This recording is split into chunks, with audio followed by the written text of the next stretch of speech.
This organization is special. It means so much to so many people. It's a special place to work, too. Our staff... Hey, everyone. I'm working to hit 1,000 subscribers, and I need your help to get there. If you enjoy this content, hit that subscribe button right now, because trust me, you won't want to miss a single moment of this. The St. Louis Cardinals and the Boston Red Sox. A pairing that seems almost too familiar, a relationship that refuses to die. And just when you think the dust has settled, just when you think Heim Bloom, the Cardinals' president of baseball operations, has finally finished reshaping his roster, he throws another curveball. This time, the rumor mill is screaming about fan-favorite utility man Brennan Donovan potentially heading to Beantown. Now, I know what some of you are thinking. Is this really happening? Or is this just some internet joke? I promise you, this is very real. The Cardinals are deep into a full teardown, and Heim Bloom isn't just tinkering around the edges. He is orchestrating perhaps the most aggressive roster reconstruction St. Louis has seen in decades. The Cardinals have already moved Tyler O'Neill, Steven Matz, Sonny Gray, and most recently Willson Contreras to Boston. It's at the point where someone really should check if Heim Bloom realizes there are 29 other teams in Major League Baseball to negotiate with. Instead, it seems like Boston is on speed dial 24/7. According to Ken Rosenthal and Will Salmon at The Athletic, discussions are ongoing between the Cardinals and Red Sox to send Brennan Donovan to Boston. Donovan is exactly the type of player Boston needs, a reliable, versatile second baseman after cycling through 6 different options in 2025, including rookie Christian Campbell. While no deal is finalized yet, the return for Donovan is expected to be significantly higher than the return for Gray or Contreras. Remember, Gray and Contreras brought back 5 minor league pitchers, plus a combined $28 million. Donovan is an even more valuable piece, and that's why everyone is watching this situation so closely. Social media has, of course, had a field day. Memes about the St. Louis Red Sox are everywhere. Photoshop of the Gateway Arch looming behind Fenway's green monster is circulating, and fans are joking about Heim Bloom's apparent obsession with Boston. But here's the reality. Strategy trumps optics. If Boston is offering the best deal, why look anywhere else? Let's break it down. This isn't checkers, it's chess. Boston and St. Louis know each other's farm systems inside and out. They have highly compatible assets, and the Red Sox are willing to take on salary, which has been a critical factor in these negotiations. And don't forget, both Sonny Gray and Willson Contreras waived their no-trade clauses to go to Boston. That's not a trivial detail. There's also the subtle psychological element. By keeping Donovan talks in the public eye, Bloom is sending a message to other teams, Seattle, Cleveland, and Tampa Bay, who reportedly expressed interest. It's a way of saying, move quickly or lose your chance. Pure leverage, executed masterfully. Bloom's Monday night press conference gave fans even more to chew on. After completing the Contreras trade, sending him to Boston for 3 pitching prospects, Hunter Dobbins, Eduardo Favardo, and Blake Ayata. Bloom made it clear that the Cardinals aren't done shopping. When asked about adding a veteran starter to the rotation, he didn't dance around it. He emphasized flexibility, depth, and healthy competition in the rotation. He openly acknowledged that the Cardinals' goal is to have more than 5 starting options, preparing for inevitable injuries. Bloom also hinted at position player acquisitions. Right-handed hitters, he said, are a priority, especially to complement Alec Burrows at first base and to reinforce the outfield. Young players like Nolan Arenado, Thomas Sigsy, Mason Wynn, and Jose Furman remain in the mix, and Bloom is careful not to block internal opportunities while still improving the roster. Now let's talk about the 3 pitching prospects acquired from Boston. Hunter Dobbins is coming back from his second ACL tear on the same knee. Bloom emphasized careful rehabilitation, but remains optimistic. Dobbins has a deep arsenal and bulldog mentality, making him a potential mid-rotation starter once fully healthy. Eduardo Favardo, just 19, is raw but high ceiling. His fastball and off-speed repertoire are already impressive for his age, and he has the potential to carry a starter workload in the majors if everything clicks. Blake Ayata, 22, is a versatile arm who has shown promise as both a starter and multi-inning reliever. Bloom highlighted his size, strength, and spin, giving him room to grow. So why the focus on pitching over position players? Simple. The Cardinals' pitching depth has been decimated over the past couple of years.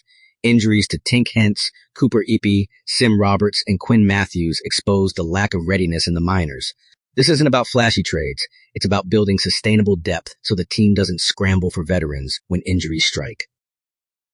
Looking ahead to 2026, more work is needed. Bloom has signaled that veteran bullpen arms, right-handed hitters, and potentially a veteran starter are still on the table. but only once trades clear roster space and define budgets. The Donovan trade is the next domino, and if executed, it could reshape the Cardinals' future. We're talking about top 100 prospects, multiple lottery tickets, and long-term organizational flexibility. For Cardinal fans, this is painful. Beloved players are being shipped out. 2026 could be a rebuilding nightmare, possibly even a last-place finish in the NL Central. But the longer-term vision is clear. By 2028, the rotation could feature Tink, Hence, Cooper Yippee, Quinn Matthews, Hunter Dobbins, and other prospects, paired with a lineup of Jordan Walker, J.J. Weatherholt, and Renano Rodriguez. That's a team capable of sustained contention.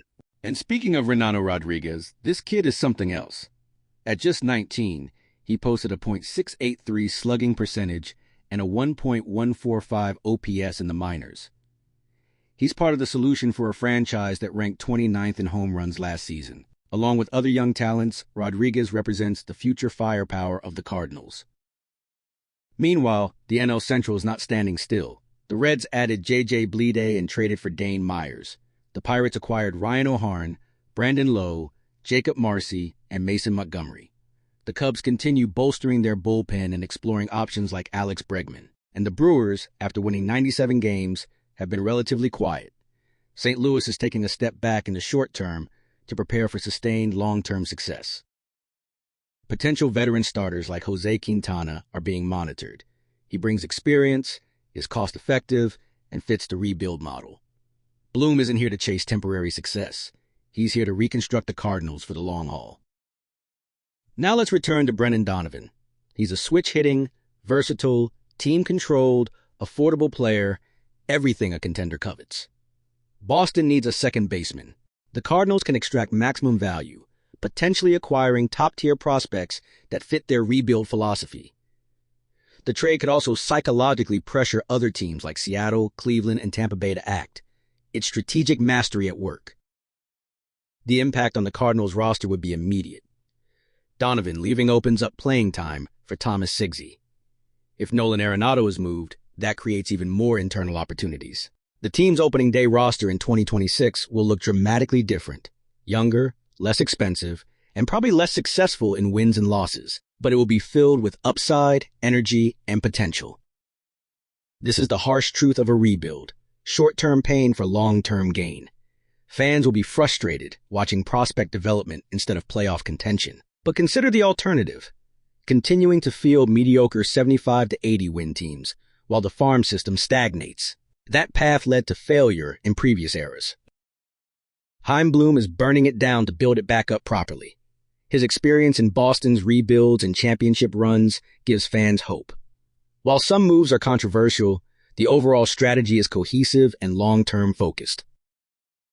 Bloom isn't just collecting prospects. He's making strategic bets, using trades to acquire high-upside talent, and balancing the roster to maintain organizational philosophy. Not every prospect will pan out, but if a few hit, combined with strategic veteran additions, the Cardinals could emerge as a dominant force by the late 2020s. And let's not forget the psychological and strategic angles. Each trade sends signals to other teams, creating pressure and leverage. Donovan isn't just a trade piece. He's a chess move in a larger game of roster reconstruction. So where does this leave Cardinal Nation heading into 2026? Expect short-term pain, watching familiar faces depart, and seeing a roster filled with young, inexperienced players. But also anticipate the thrill of watching prospects develop, the excitement of the next big trade, and the hope that this strategy finally yields decade-long contention. Rebuilds are messy, they're uncomfortable, they're frustrating, but if executed correctly, and Heim Bloom has the experience and vision to do it, they can transform a franchise. The Cardinals are laying the foundation for something special, and even though it's hard to watch now, the potential payoff could be historic.